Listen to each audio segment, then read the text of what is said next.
course, speaking of regional rankings, the South region on the women's side is going to be really fascinating. The ODAC is full of what look to be really good teams in Guilford, Emory and Henry, Randolph-Macon, maybe some others.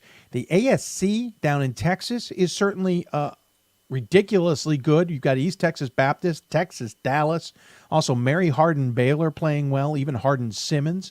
Those four, well, at least three of those four could end up being nationally or regionally ranked. Trinity and Austin over in the SCAC will be in the conversation. And we haven't even talked about the SAA and their teams in the USA South, for that matter, too. The South region on the women's side is going to be interesting to watch. And we've been biding our time and finally found a good reason to bring on a man who certainly knows how to dress the part, or at least some part. He is a very well-dressed man. I am more than jealous. For the East Texas Baptist Tigers, joining us on the Blue Frame Technology Hoopsville Hotline, it is Rusty Rainbolt. And Coach, thanks for coming back to the show, sir. Absolutely. Glad to be here. I appreciate it. We'll talk about it later in the show, but you are known to wear a white suit.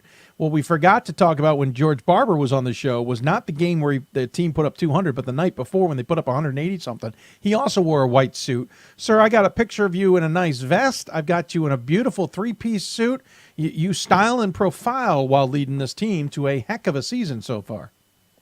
Well, I appreciate that. My wardrobe coordinator / wife can she takes care of me, as you know it is, and our president too. So if you ever need any advice, I can point you in the right direction. But no, I've always I love to coach, and I always said that if I got a chance to be a head college coach, that I wanted to honor the game. And it may sound silly to some people, but I just love it. It's a wonderful profession, and I always wanted to respect the game by dressing sharp and just being thankful and trying to give back, if that makes sense, and kind of my own little way. And so, because guys like me don't get this opportunity very often, and definitely don't get to live out this dream in the way that I've got to do it. So I always want to give back. But no, it's just some fun that I have and try to way to show respect back to the game. Well, listen, my wife would probably love to have your advice. First, I'm going to need to lose some weight to pull off some of these looks, and then I'd be all game for it, to be sure.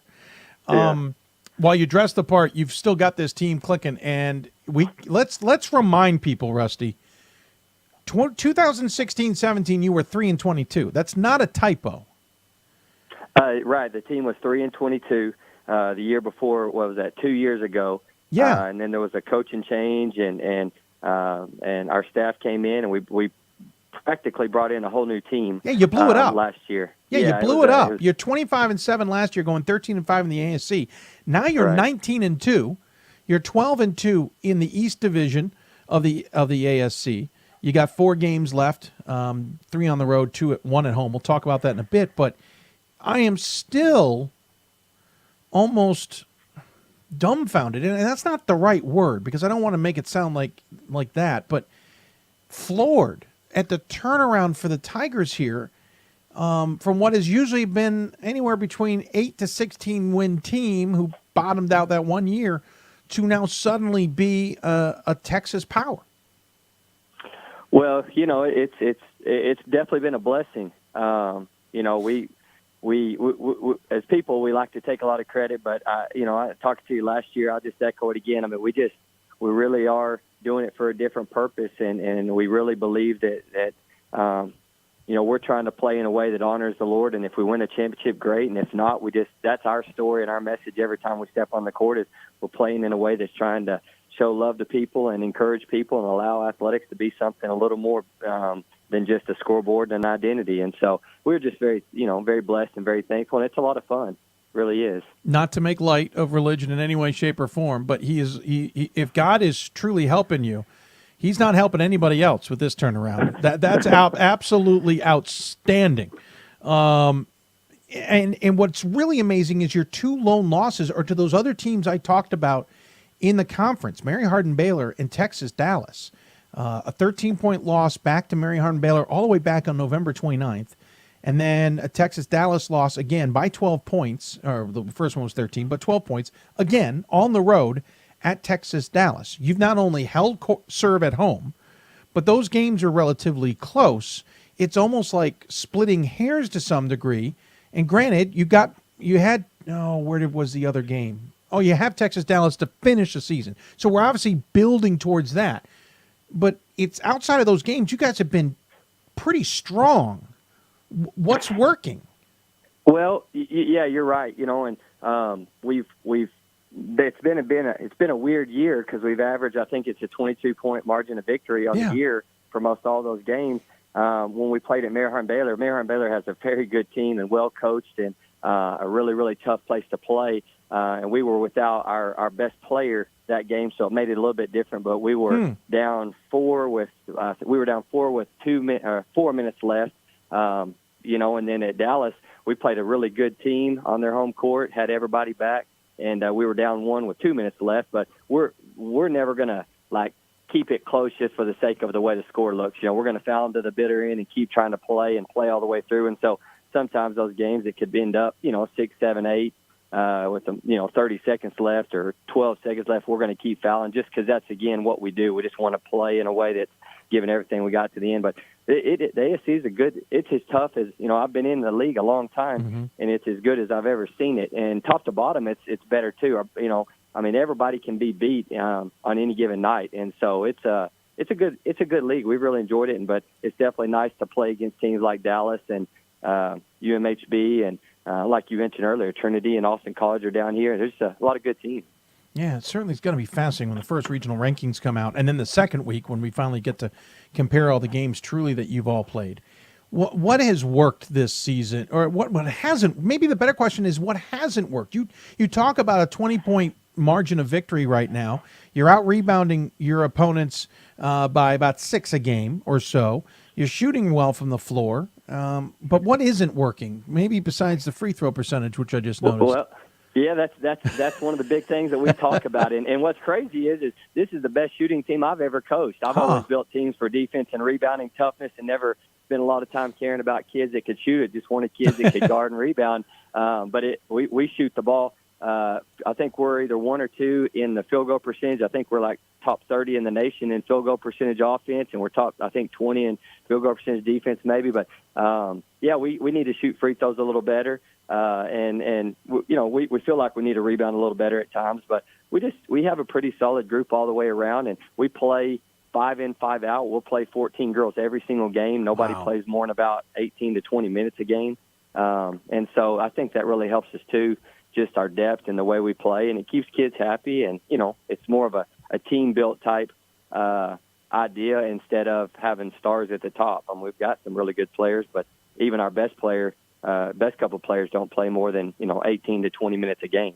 So, I was just about to jump into that. As you've played so many players, you're not technically running the system, which has been obviously the topic of conversation tonight with Greenville's game, but you're playing almost like a platoon, like maybe people who know John Carroll men's basketball know a little bit, where you're subbing in 5 players every few minutes. What do you find is the advantages to that? Yeah, well, I've done that for a long time, and I remember my time as a player, and no kid likes to sit on the bench and not get in the game. And so my deal is one, if we recruit you, we feel like you can get on the court and play. You still got to do your part and earn it, but I like the kids. I like the idea for kids to be able to sit there and know, hey, every couple of minutes I'm going back in. And it's hard with carrying 14, 15, 16 players, but we get about 12 to 14 in every game.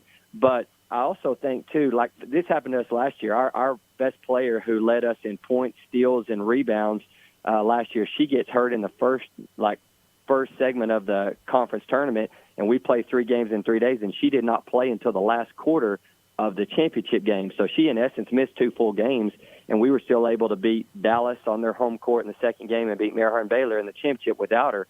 But our team is built on depth and not one, even though she was our leading scorer, leading rebounder, leading steals, we were able to beat those teams without her. And so I just feel like it helps with depth. I think it helps with injuries, and I think it helps with the morale of the team because everybody can just really feel valued instead of having 7 or 8 that play and 7 or 8 that don't. So I don't know if it's the right way, but, last year when we went and played St. Thomas and Wartburg, it was the same way. Both of their coaches mentioned how hard it was to scout because, there's 12 girls or 14 girls that play in 10 to 18 minutes and all shoot it, as opposed to shut down 2 or 3 or 4 kids. So sure. Earlier in the season, you ended up playing 8 out of 9 games at home, which spanned from December into January. There was obviously some weeks off in there. That one away game was that Texas-Dallas game, which you lost by 12. Unfortunately, the back end of that now shows up. You're in the midst of what is 5 of 8 on the road, and the next 4, your next 3 actually are on the road before you finish at home. A little bit of a grind. Games obviously aren't close. You'll go to Belhaven, then Louisiana College, followed by Laterno, and then home against Texas-Dallas. Kind of a topic on this show was how do you keep these players, especially at this juncture of the season, fresh, maybe emotionally in check, and at the same time not grinding out a bit here as you really go into the real halls of bus trips now? Yeah, that's a great question, and it's funny you say that because the last week and this week, the big thing we've talked about in our team has just been this time of year. Exactly what you said is it can be a grind if you want it to be a grind, and if you look at it that way, and we talk about it, the way you win this time of year is not by getting better X's and O's, but it's just the heart posture that we attack every day with. And we talk to our girls like we have so much to be thankful for, just a God that loves us and a school and a university that provide. And, just we have a lot of kids that are, healthy and whole this time of year. And so anyway, and we get to play games, there's a lot of bigger fights in our nation right now that we have to worry about than playing a game of basketball. So that's the thing. We really encourage our kids to keep a good heart posture and make sure that they're thankful that they get to play and reciprocating that back. Rusty, so, I don't know what you're talking about. There's nothing more important than Division III basketball in this world. I don't know. I don't know what you could possibly be alluding to. Well, here's the other thing that I find interesting, though, too, and this is no disrespect to your opponents, but the next 3 aren't exactly your most difficult opponents. You beat Belhaven already by 25. You beat Louisiana College by 24. I'm sorry, 24. I can do math. And you beat Laterno earlier by 31. And then you have Texas-Dallas. So how do you make sure they obviously play game by game and don't take an extra loss here by chance, but also then kind of rev up the expectations or the understanding, we had these 3 games, but that last one is going to be, head and shoulders different in terms of competition? Yeah. Well, what we do, honestly, is, one, we point to teams all across the country that have slipped up or almost slipped up. Bowdoin was down to Middlebury. Yeah, I watched that game. They were down to Middlebury until the last 20 seconds when they scored an uncontested layup off a baseline out of bounds. The only time they led. Yeah, so if the number 1 team in the nation can be behind to an unranked team, or Notre Dame can be losing to North Carolina, who's unranked, and it can happen to us. And Mayor Hearn Baylor in our league goes to Hardin Simmons, who, no disrespect to Hardin Simmons, they're a good team, but they go on the road and lose to a team that they shouldn't have probably lost to. And that's what we just talked about. Like, it can happen to anybody. And when you don't respect the game, then the game will humble you. And so, our 3 opponents that we have coming up before Dallas, you could very easily say, hey, you should win. But this is basketball. It's athletics. And the ball bounces funny sometimes. And you get calls that are, weird sometimes. And sometimes you just don't play well. And so we talk, the big picture perspective is, ladies, if you want to have a chance to, make a run like we did last year and enjoy that journey and really promote our message about what we're about on a bigger scale, you have to take care of today's practice, tomorrow's practice, Wednesday, and then you have to go on the road and win. And then you have to do it again Friday and go on the road and win Saturday. So,